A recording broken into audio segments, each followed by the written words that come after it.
Professor Wergles here. We just tried to upload a file and we got the file no error. Okay, so I'm not able to upload either one because I don't have the upload directory, or two because the file's permissions are incorrect. So what I can do is I can use FileZilla. I'm in number one up site. So we need to make an uploads directory. You'll see there's no / here. So it's a relative path.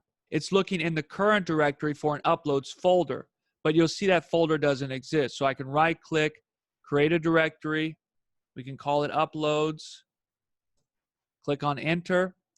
If I select this directory, do a right click, look at the file permissions, okay, you'll see it doesn't show any permissions at this time. So what we can do is refresh FileZilla. You'll see this one right here. It says refresh the file and folder list. And now you'll see the permissions. So if I right click, do a file permissions, you'll see it's 775. Now, the owner's permissions, which is who created this directory, you'll see right now it says EC2 user on FileZilla. Okay, that's going to be the owner. The group is also EC2 user.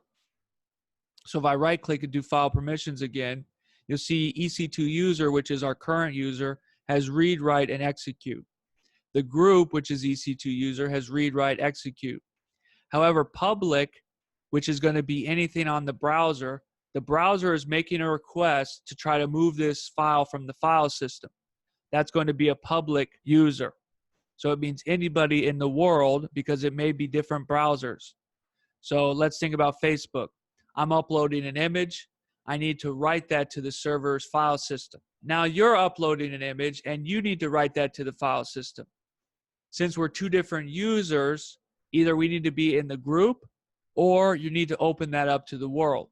So what we need to do is make it 777. Okay, that's going to be the permission. You'll see it's read, write, and executable to the world.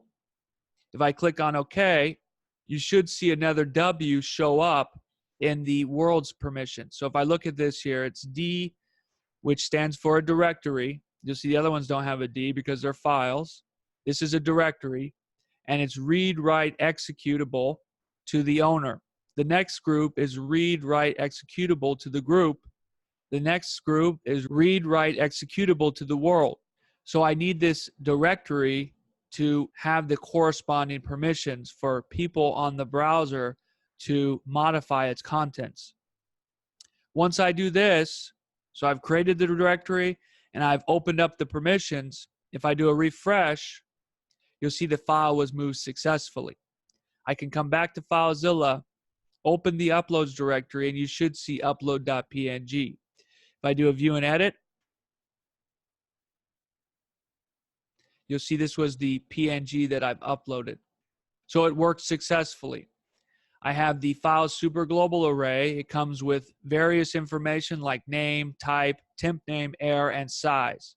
I'm using the temp name, which is where it's stored, and moving that to our target directory with this file name. Okay, so that's the concept of how to upload a file to the server. Now, this is very useful for your final project. A lot of students, they want to have a photo viewing app where they can upload photos and view them on the web, or you want to upload music, or you want to upload videos, depending on what you want to upload. This is how it's going to be done using PHP. So it's important for your final project. We're going to use this concept, and we're going to redefine the code and optimize the code to make it more of a complete application. Stick with Professor Wergles, and we'll see you in the next video.